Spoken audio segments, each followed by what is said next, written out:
अस्सलामु अलैकुम वरहमतुल्लाहि वबरकातुह।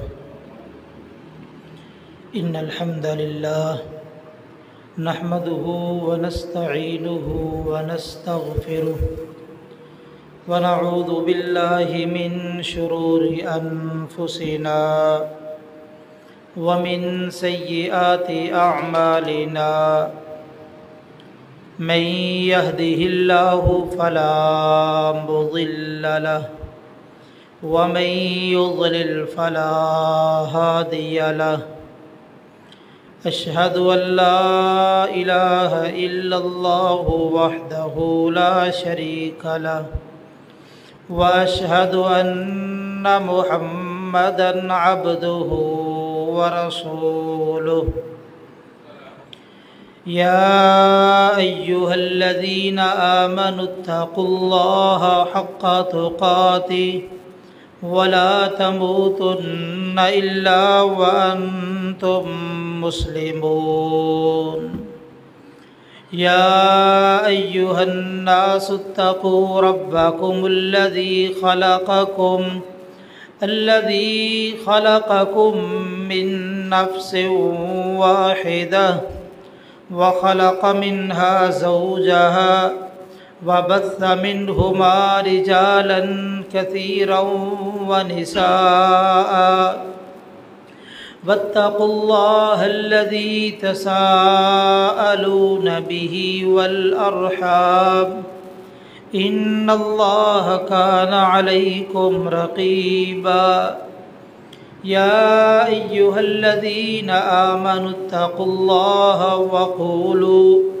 वक़ूलू क़ौलन सदीदा युस्लिह लकुम अअमालकुम व यग़फिर लकुम ज़ुनूबकुम व मन युतिइल्लाह व रसूलह फ़क़द फ़ाज़ फ़ौज़न अज़ीमा। अम्मा बअदु फ़इन्न खैरल हदीसी किताबुल्लाह व खैरल हदयि हदयु मुहम्मद सल्लल्लाहु अलैहि व आलिहि व सल्लम व शर्रल उमूरि मुहदसातुहा व कुल्ल मुहदसतिन बिदअह व कुल्ल बिदअतिन ज़लालह व कुल्ल ज़लालतिन फिन्नार। मन युतिइल्लाह व रसूलहु फ़क़द रशद वहतदा व मन यअसिल्लाह व रसूलहु फ़क़द ज़ल्ल व गवा। रब्बि शरह ली सदरी व यस्सिर ली अमरी वहलुल उक़दतम मिन लिसानी यफ़क़हू क़ौली। रब्बि ज़िदनी इल्मा। रब्बि औज़िअनी अन अश्कुर निअमतकल्लती अनअमत अलय्या व अला वालिदैया व अन अअमल सालिहन तर्ज़ाह व अस्लिह ली फ़ी ज़ुर्रिय्यती इन्नी तुब्तु इलैका व इन्नी मिनल मुस्लिमीन। अल्लाहुम्मा सल्लि अला मुहम्मदिन व अला आलि मुहम्मद कमा सल्लैता अला इब्राहीम व अला आलि इब्राहीम इन्नका हमीदुम मजीद। अल्लाहुम्मा बारिक अला मुहम्मदिन व अला आलि मुहम्मद कमा बारकता अला इब्राहीम व अला आलि इब्राहीम इन्नका हमीदुम मजीद। अम्मा बअदु फ़अऊज़ु बिल्लाहिस समीइल अलीम मिनश शैतानिर रजीम मिन हमज़िही व नफ़्ख़िही व नफ़्सिही। बिस्मिल्लाहिर रहमानिर रहीम। व इन इस्तंसरूकुम फ़िद्दीनि फ़अलैकुमुन नस्र। और अगर वो तुमसे दीन में मदद मांगे तो तुम पर मदद करना लाजिम है। जुमला तारीफ़ात के लायक अल्लाह वहदहु ला शरीक की ज़ात है, जो हमारा खालिक, मालिक, दाता, राज़िक़, मुश्किल कुशा और हाजत रवा है।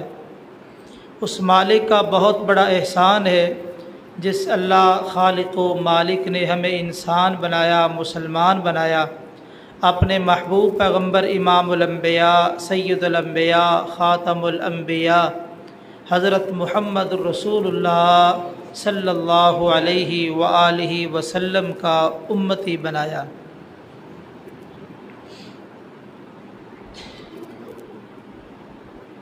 हम जिन हालात से गुज़र रहे हैं,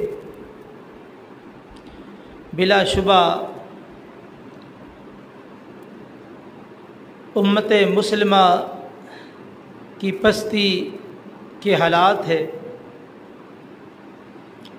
यहूद मुसलमानों पे सितम कर रहा है और मुसलमानों के हुक्मरान खामोश तमाशाई बने बैठे। ऐसे हालात में हमें क्या करना चाहिए, हमारी क्या ज़िम्मेदारियाँ है और ये जुल्म व सितम का सबब क्या है, इस हवाले से कुछ बातें आपके गोश गुजार करना चाहता हूँ।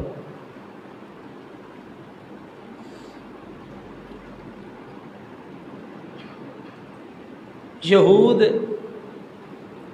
ये मंसूब है याकूब अलैहिस्सलातुस्सलाम के बड़े बेटे यहूदा की तरफ।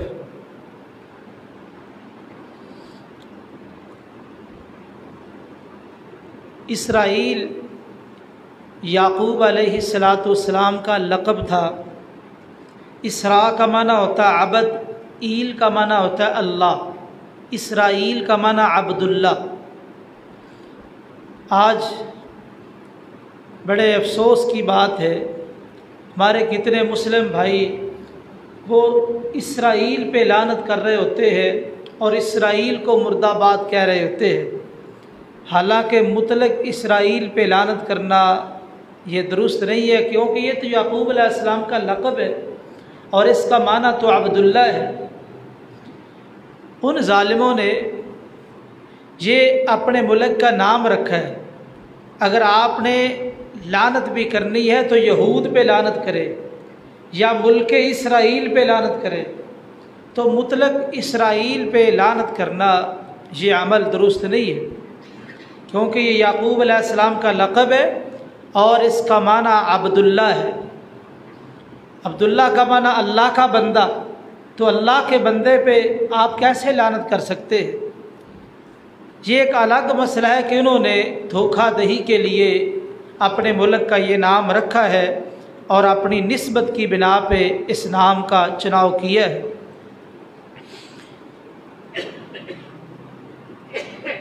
यहूद, इनकी ज़्यादातर तारीख़ जो हमारे सामने आती है वो मूसा अलैहिस्सलाम के दौर से ये पिसी हुई कौम थी। फ़िरौनियों के जुल्म व सितम में इनको हद दर्जे का परेशान किया गया, सताया गया, लेकिन इनके अंदर इतना शऊर, इतना फ़हम न था कि ये अपने आप को आज़ाद करा सके या आज़ादी के बारे में कोई सोच सके। अल्लाह ताला ने इन यहूदियों पर एहसान किया, बनी इसराइलियों पर, कि मूसा अलैहिस्सलाम को इनकी तरफ मबऊस किया और मूसा अलैहिस्सलाम ने फिर इनको आज़ाद करवाया है।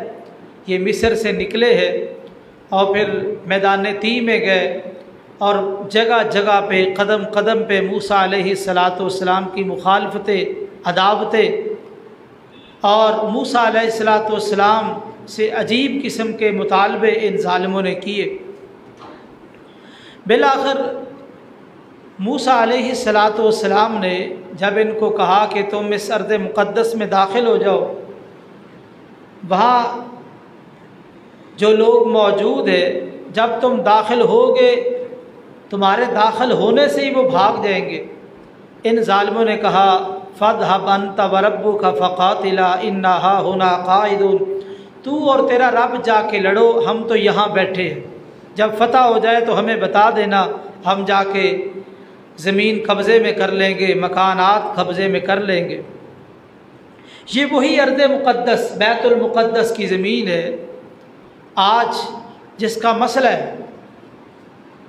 यहूद ने जो आज जुल्म व सितम का बाज़ार गर्म किया है, ये आज से कबल 1967 के अंदर इसका आगाज़, वैसे इस मुल्क की बुनियाद 1948 के अंदर रखी गई है। इनके जुल्म करने के जो असबाब हैं, जो वजूहात हैं, वो क्या है? आखिर क्यों जुल्म कर रहे हैं? वो अलग मुल्क है, वो अलग मुल्क है। ये बार बार बमबारी करते हैं, मुसलमानों को शहीद करते हैं। इसकी वजह क्या है? सबसे पहला सबब और वजह ये है, यहूद का ये दावा है कि कुरान मजीद में जो मस्जिद अक़सा का ज़िक्र किया गया है, इससे मुराद मस्जिद नबवी मदीना वाली है। ये मस्जिद अक़सा शाम वाली नहीं है जिसका अल्लाह ने कुरान मजीद में ज़िक्र किया है। सुब्हानल्लज़ी यसरा बिअब्दिही लैलन मिनल मस्जिदिल हराम इलल मस्जिदिल अक़सा।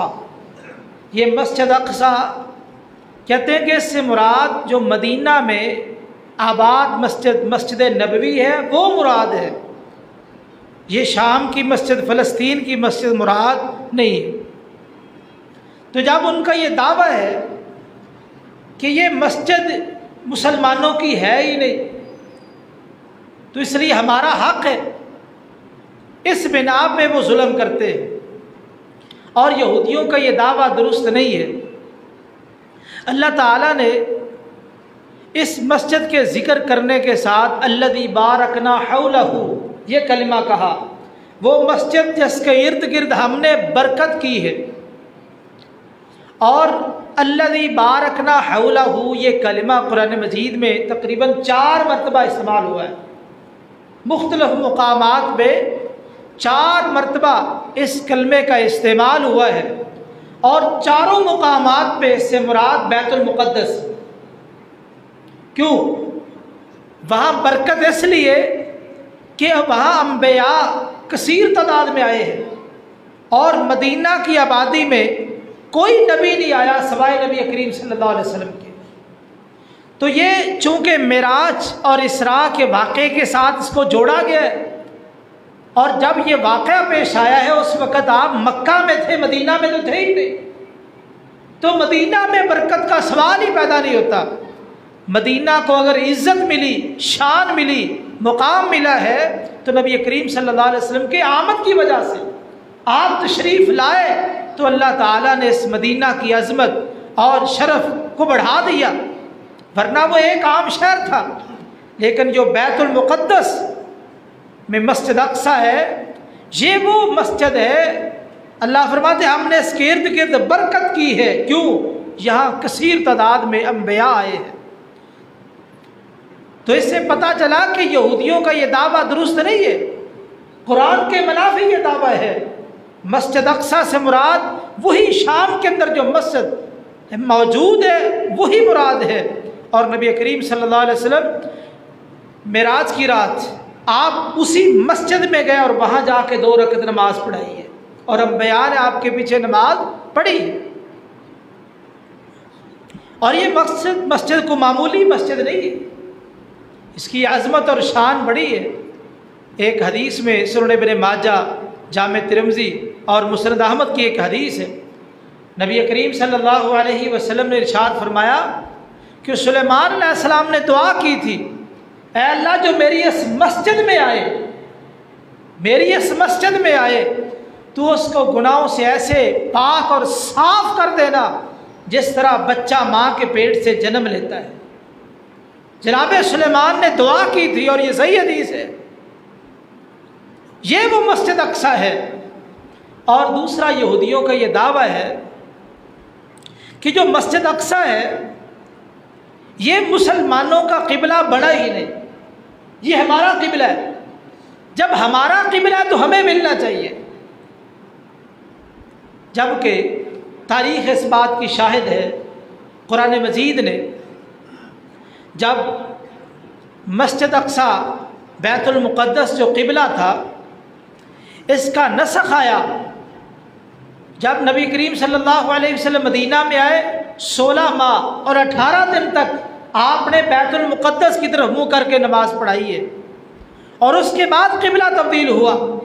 अब यहूद जब उन्होंने आगाज़ में देखा कि ये नबी तो हमारे किबले की तरफ मुँह करके नमाज पढ़ता है, तो यहूद अंदर से खुश हुए कि चलो मुखालफत अपनी जगह पे हमारे किबले की तरफ मुँह करके नमाज पढ़ रहा है।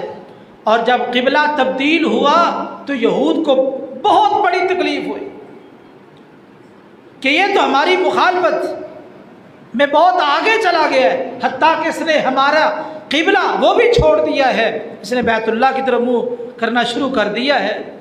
तो ये मस्जिद अक्सा पहला किबला मुसलमानों का।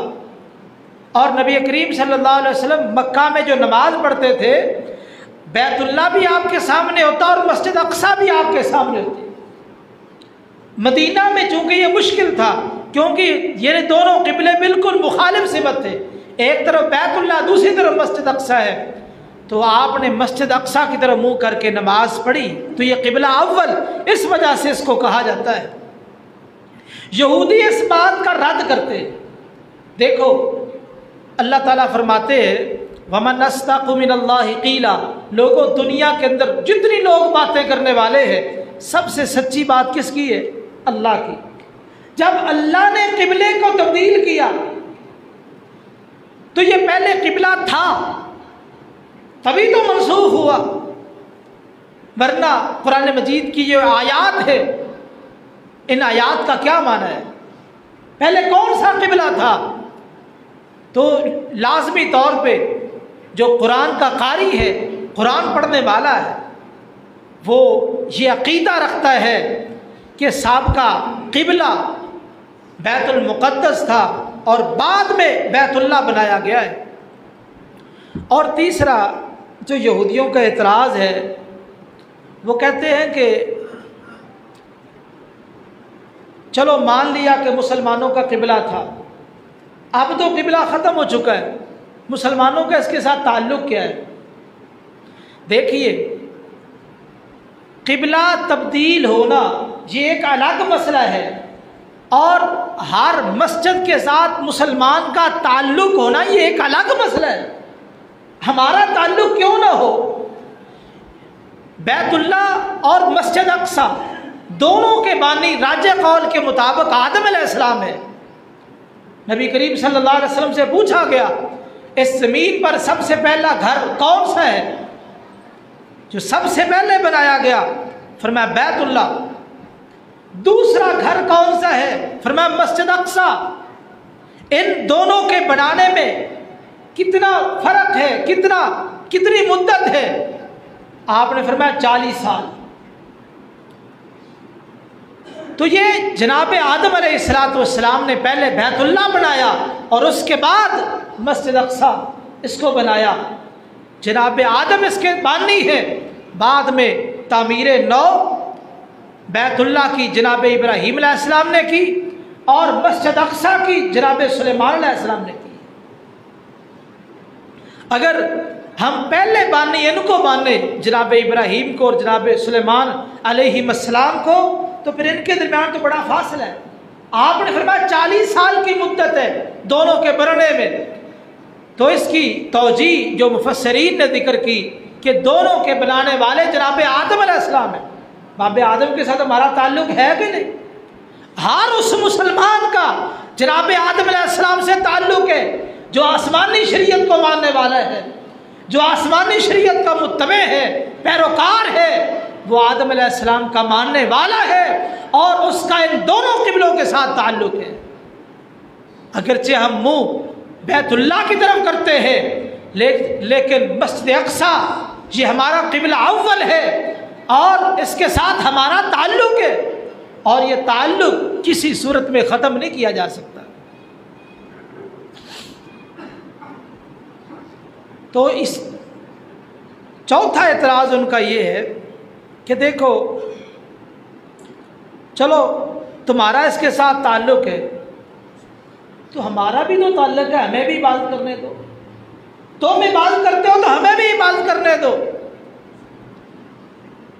तो इसका जवाब ये है, कुरान मजीद में अल्लाह ताला फरमाते हैं वन्नल मसाजिद लिल्लाह फला तदऊ मअल्लाहि अहदा। मस्जिद अल्लाह के लिए है, अल्लाह की मस्जिदें है। इन मस्जिदों में गैरुल्लाह को ना पुकारा जाए, सिर्फ अल्लाह की इबादत की जाए। ये यहूद तो उज़ैर को अल्लाह का बेटा कहते हैं, ये तो मुशरिक है, इनके अकायद के अंदर शिरक मौजूद है, ये खालिस अल्लाह की इबादत करते ही नहीं। और कुरान कहता है इन्नमल मुशरिकूना नजस, मुशरिक नापाक है। जो मुशरिक नापाक है और वो अल्लाह के सामने झुकता ही नहीं, गैरुल्लाह को साथ शरीक बनाता है, ऐसे मुशरिक का पाक घर में आकर इबादत करना दुरुस्त नहीं। ये पाकीज़ा घर है, इन पाकीज़ा घरों में जो पाकीज़ा अकीदा रखता है वही इबादत करेगा, दूसरा इबादत का हक़ नहीं रखता। तो इसलिए यहूद का ये जो दावा है कि हमें भी इबादत का हक़ हासिल है, नहीं, इबादत का हक़ उसी को हासिल है जो इन मस्जिदों में आके अल्लाह के सामने झुके, जो अल्लाह की तौहीद के तराने गाए, जो अल्लाह की तौहीद के नगमे पढ़े वही हक रखता है इन मस्जिदों में आने का, दूसरे बंदे को कोई हक हासिल नहीं है। यहूद का 5वां एतराज़ ये है, कहते हैं कि ये ज़मीन हमें अलाट की गई है। कहा उदखुल अर्दल मुक़द्दसत अल्लती कतबल्लाहु लकुम, कहा अल्लाह ने कहा है कि इस ज़मीन में दाखिल हो जाओ, हमें अलाट कर दी गई है, यह ज़मीन हमारी है। जब हमारी ज़मीन है तो हम अपनी ज़मीन पे कब्ज़ा कर रहे हैं, हम तो कब्ज़ा छुड़ा रहे हैं।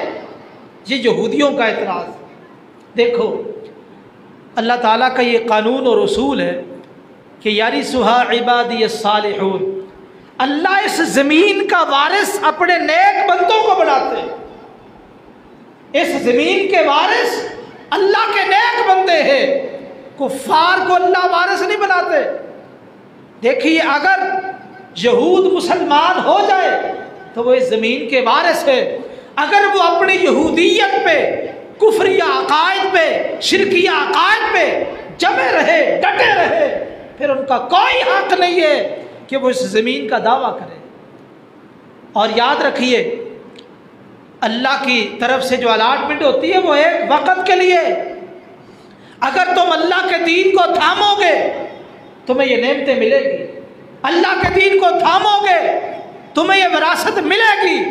अगर अल्लाह के दीन को नहीं थामोगे तुमसे ये विरासत वापस ले ली जाएगी। यहूद को एक वक़्त तक इस ज़मीन का वारिस बनाया गया।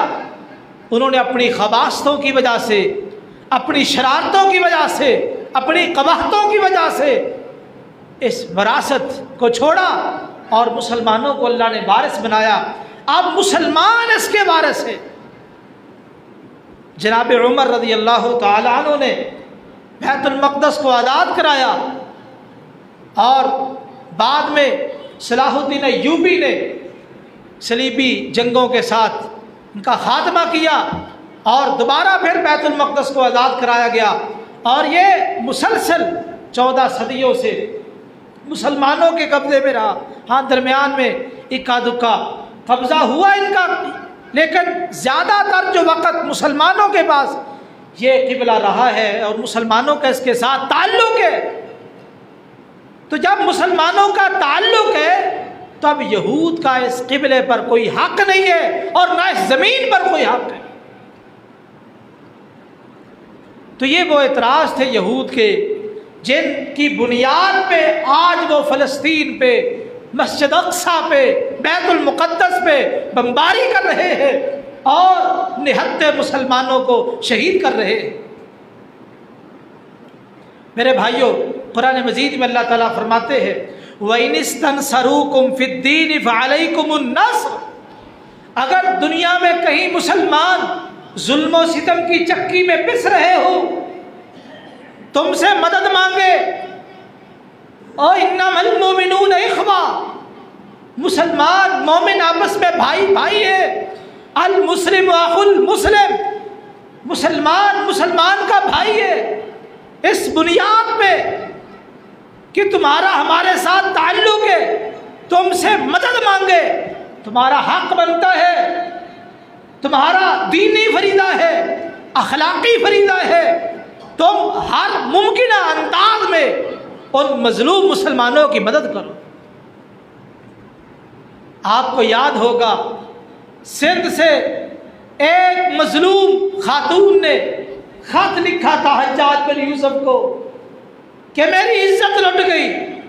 एक मजलूम औरत की इज्जत बचाने की खातिर मोहम्मद बिन कासिम अरब से सिंध तक आया और मुल्तान तक पहुंचा। एक मुस्लिम औरत की इज्जत को बचाने की खातिर आज कितनी माएँ और बहनें शहीद हो चुकी, कितनी माएँ और बहनें बेवा हो चुकी। आज उनकी इस्मतों को बमाल किया जा रहा है और मुस्लिम हुक्मरान खामोश तमाशाई बने बैठे।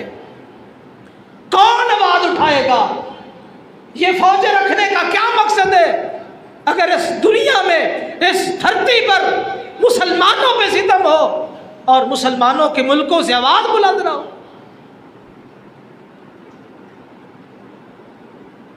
ये जिम्मेदारी है मुस्लिम हुक्मरानों की और मुस्लिम आवाम की कि उन फ़लस्तीनियों की मदद के लिए हर मुमकिन कोशिश की जाए।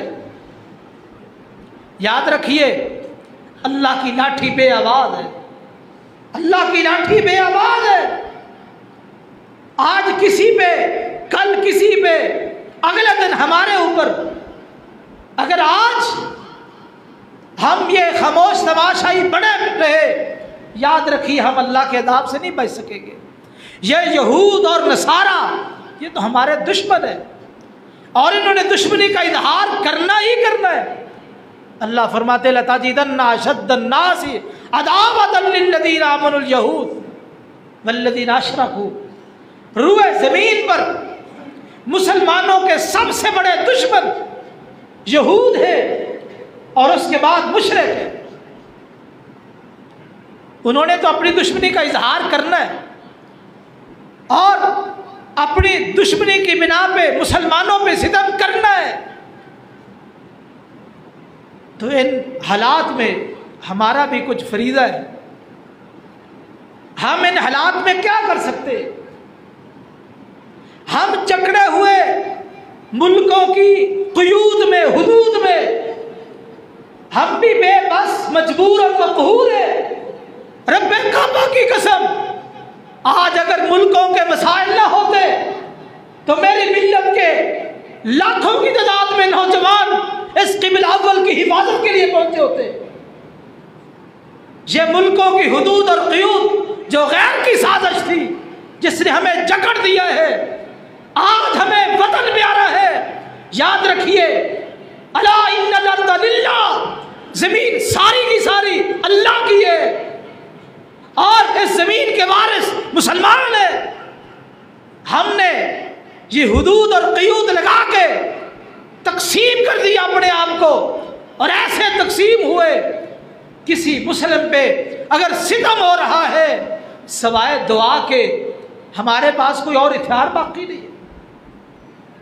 अल्लाह को ऐसे हालात पैदा करे, अल्लाह को ऐसा मर्द मुजाहिद सलाहुद्दीन अय्यूबी जैसा और मोहम्मद बिन कासिम जैसा को मर्द कलंदर पैदा करे जो आज ऐसे वक़्त में इन मजलूम, मजबूर और मक़हूर मुसलमानों की मदद के लिए आवाज़ को उठाए। मेरे भाइयों, हम ऐसे जकड़े हुए हैं कि हम इससे निकल नहीं सकते। इनकलाब के लिए किसी कायद और लीडर की ज़रूरत होती है। आज ज़रूरत है किसी लीडर की, किसी कायद की। और मुस्लिम हुक्मरान, अल्लाह इनको हिदायत दे।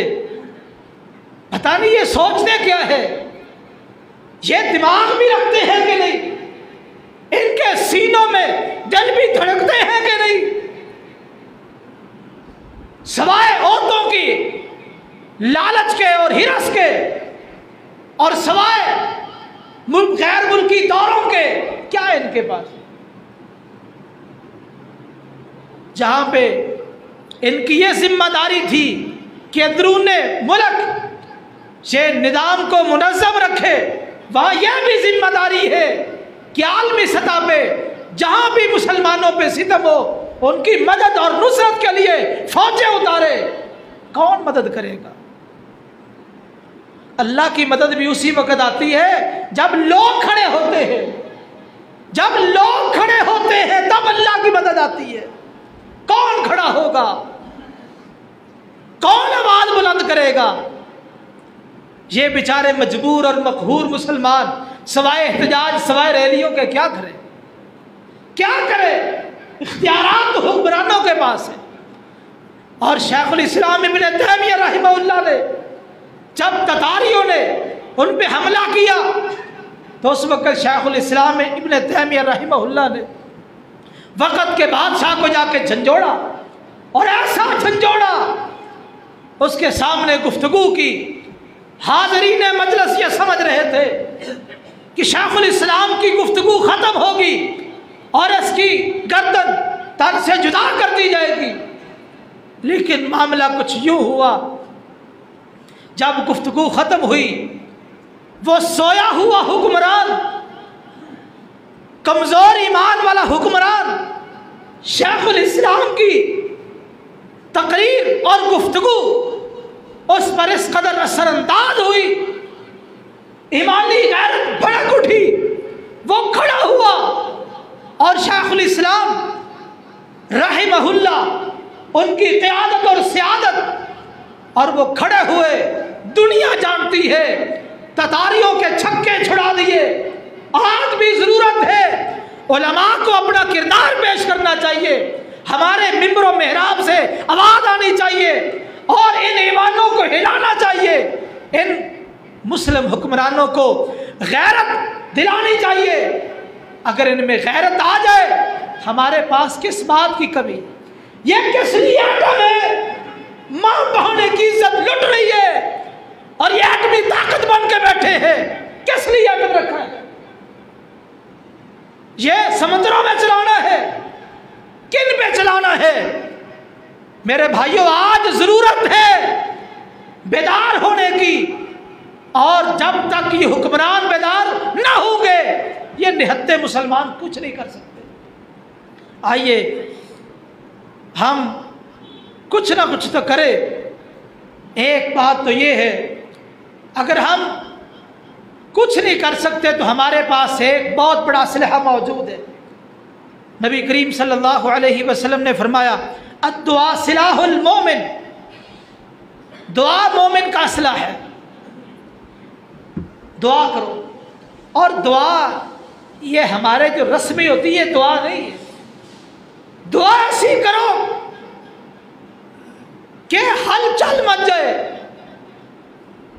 और तुम्हें पूरा यकीन हो। वलियाज़िमिल मसला, रसूलुल्लाह सल्लल्लाहु अलैहि वसल्लम ने फरमाया, पुख्तगी के साथ।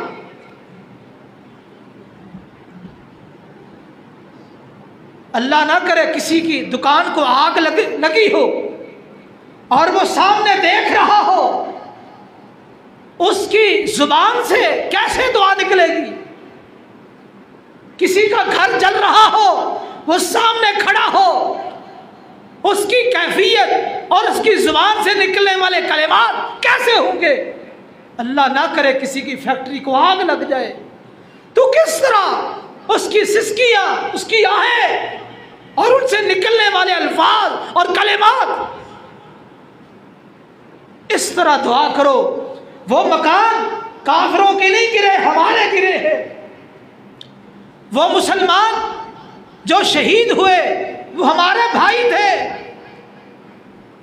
जो कट गए और शहादत का दर्जा पा गए वो हमारे भाई थे।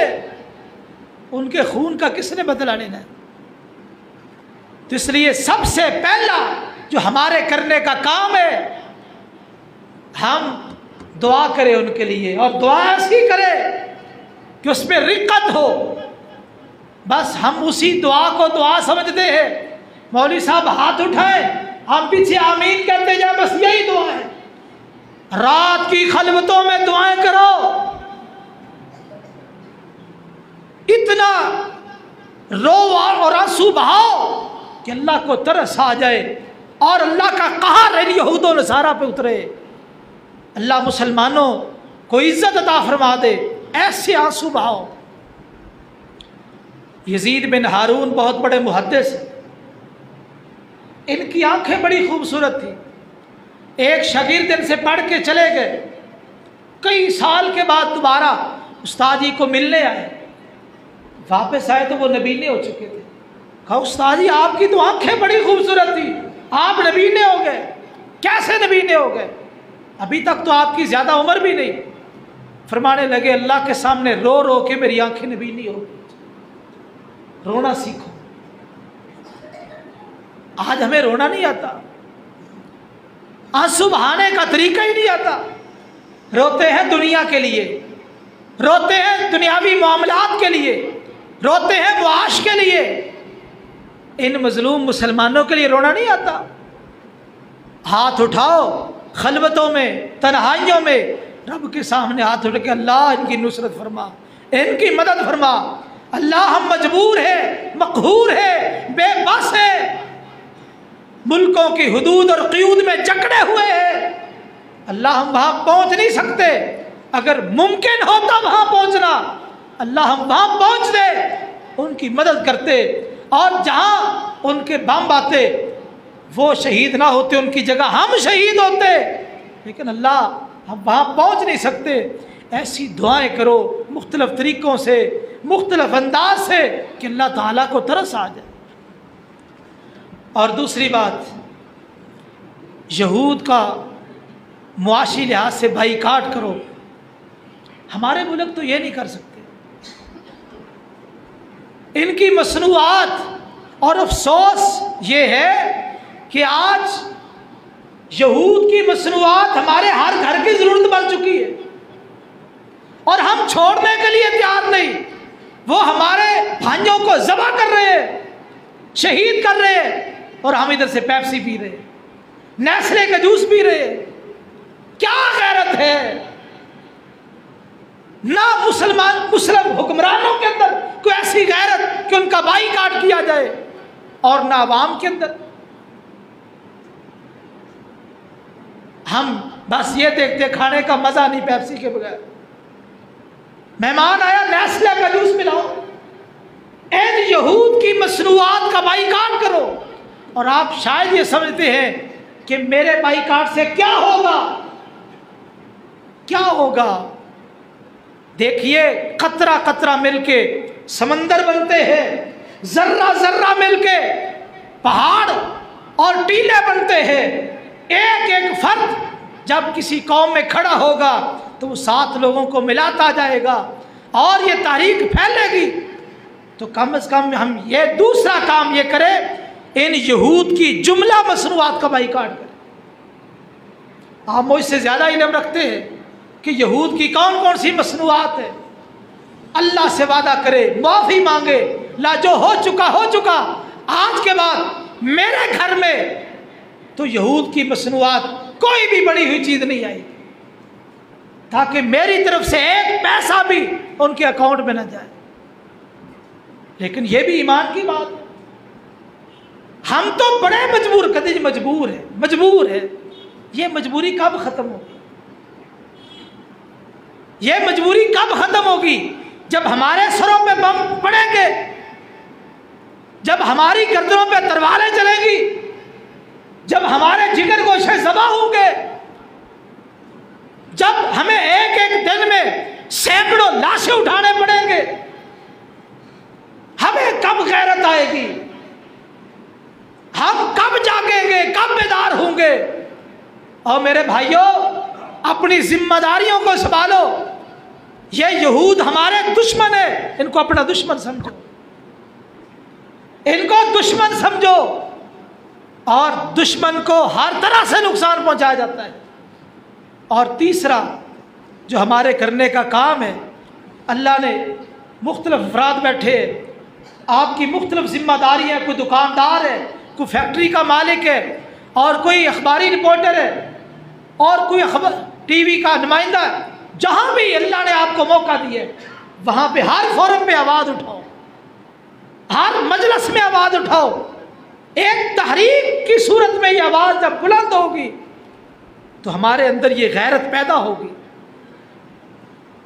जहाँ जहाँ अल्लाह ने आपको मौका दिया है, आपके मताहत लोग हैं, आपके साथी हैं, आप वहाँ पे ये आवाज़ बुलंद करें। यारो, उनके बच्चे ज़बा हो गए, माँ बेवा हो गई, और कई बच्चे यतीम हो गए, तो कम से कम हम उनकी खातिर दुनिया में आवाज़ भी नहीं उठा सकते।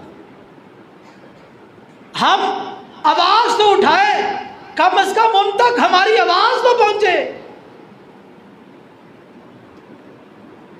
मेरे भाइयों, ये वीडियो जो आ रही है, देख देख के दिल खून के आंसू होता है कि हम कितने कमज़ोर मुसलमान हैं।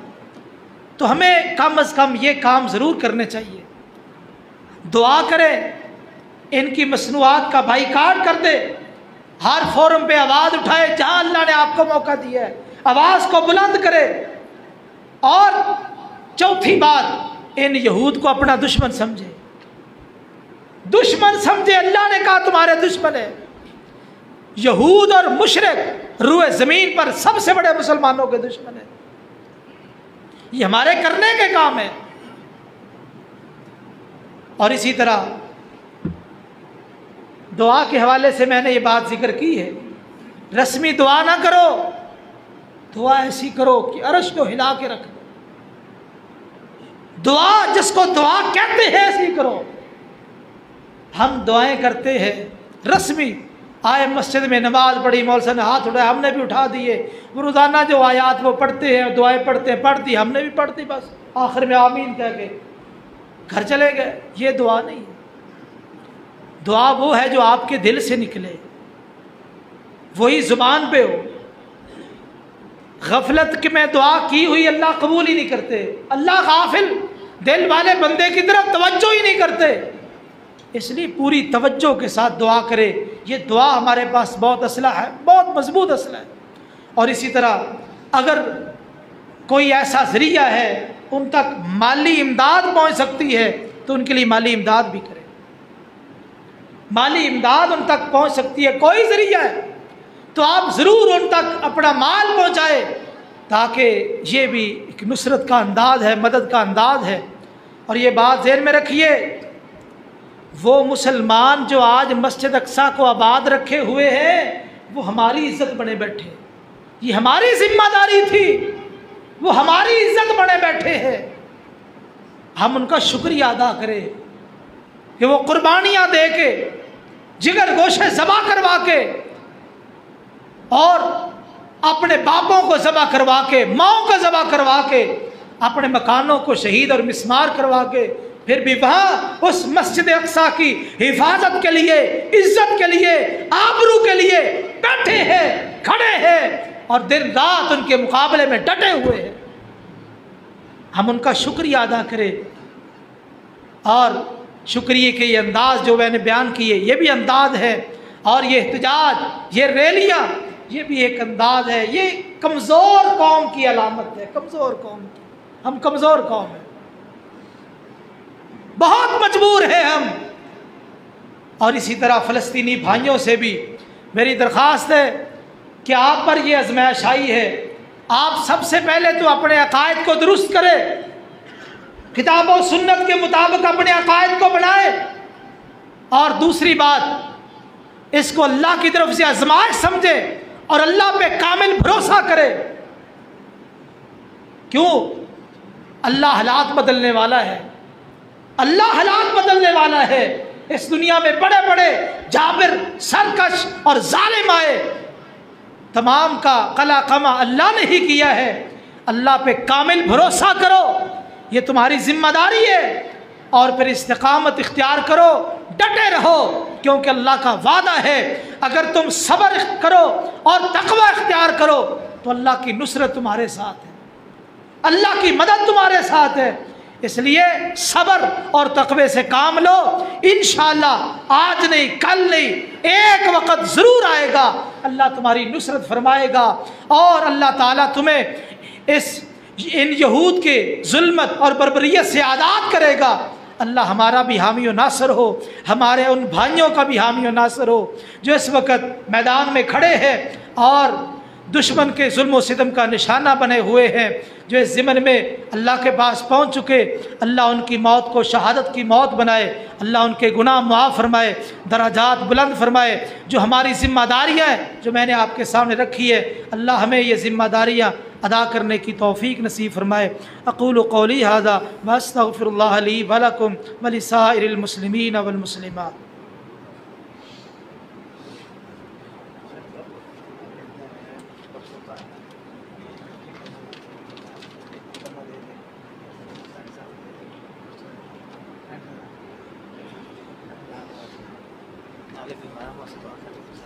इन्नल हम्दुलिल्लाह नहमदुहु व नस्तईनुहु व नस्तगफिरुह व नऊज़ु बिल्लाहि मिन शुरूरि अनफुसिना व मिन सय्यिआति अमालिना मन यहदिहिल्लाहु फला मुदिल्ल लहु व मन युद्लिल फला हादिय लहु। अशहदु अन ला इलाहा इल्लल्लाहु वहदहु ला शरीक लहु व अशहदु अन्न मुहम्मदन अब्दुहु व रसूलुहु। या अय्युहल्लज़ीना आमनुत्तक़ुल्लाहा हक़्क़ तुक़ातिह वला तमूतुन्ना इल्ला व अंतुम मुस्लिमून। या अय्युहन्नासु तक़ू रब्बकुमुल्लज़ी खलक़कुम मिन नफ्सिन वाहिदा व खलक़ मिन्हा ज़ौजहा व बस्स मिन्हुमा रिजालन कसीरन व निसाअ वत्तक़ुल्लाहल्लज़ी तसाअलून बिही वल अरहाम इन्नल्लाह काना अलैकुम रक़ीबा। या अय्युहल्लज़ीना आमनुत्तक़ुल्लाह वक़ूलू क़ौलन सदीदा युस्लिह लकुम अअमालकुम व यग़फ़िर लकुम ज़ुनूबकुम व मन युतिइल्लाह व रसूलहु फ़क़द फ़ाज़ फ़ौज़न अज़ीमा।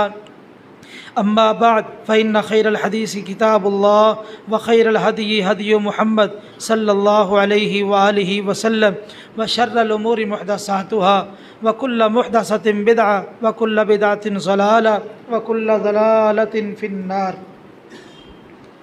ये बिखरी बिखरी बातें आपके सामने रखी है, तो आप भी जानते हैं कि ये ऐसा दर्द दिल है, आपको किस अंदाज से समझाऊँ, मेरे पास तो ऐसे लफ्ज़ नहीं है। तो ये इज्तिमाई एक मसला है, हमारे मुसलमानों पर एक बहुत बड़ी मुसीबत है, हमारी भी आजमाइश है कि हम इस मसले में क्या किरदार पेश करते हैं। तो मेरे भाइयों, जो आखिर में मैंने गुजारिशात पेश की है, जो हमारे करने के काम है, कम अज़ कम हम ये तो कर लें, इतना तो कर ले, उनका शुक्रिया अदा करें, उनको सदका खैरात पहुंचा सकते हैं वो पहुंचा दें, और इसी तरह उनके लिए दुआ करें। यहूदियों को अपना दुश्मन समझें, उनकी मसनूआत से बाइकाट करें, तो इंशाअल्लाह ये एक तहरीक बन जाएगी। तो जब तहरीकें खड़ी होती है, बुनियाद में वो कोई लंबी चौड़ी तहरीकें नहीं होती, इसी तरह दो चार फ़र्द जमा होते हैं, ऐसा ऐसा अल्लाह ताला इखलास में बरकत डालते हैं। तो इसलिए इखलास के अंदर ही बरकत है। तो मेरा ख़्याल है, मैं उम्मीद रखता हूँ जितने दोस्त अहबाब मौजूद हैं, आज के बाद यहूदियों की जितनी मसनूआत हम इनसे बाइकाट करेंगे।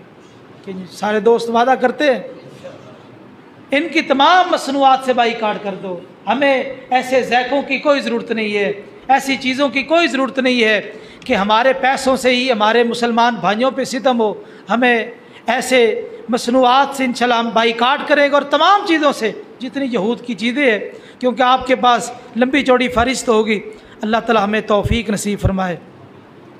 इसके ज़िम्मन में एक ये मसला है कि माह रमज़ान में चूँकि मस्जिद में बिजली का इस्तेमाल ज़्यादा होता है, AC वगैरह भी चलते रहे, तो ये 64,000 64,500 बिल आया है मस्जिद का, तो ये अदा करना है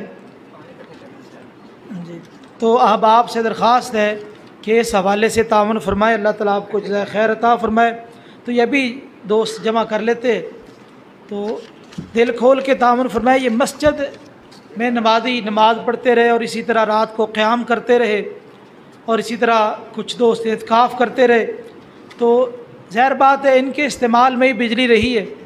तो आपका ये पैसा इंशाअल्लाह बड़ा ही मुबारक है कि जो एक मस्जिद के बिल में शामिल होगा, क्योंकि मस्जिद के अंदर खालिसतन अल्लाह ताला की इबादत की जाती है, और दीनी प्रोग्राम और दीनी सिलसिले जारी व सारी रखे जाते हैं।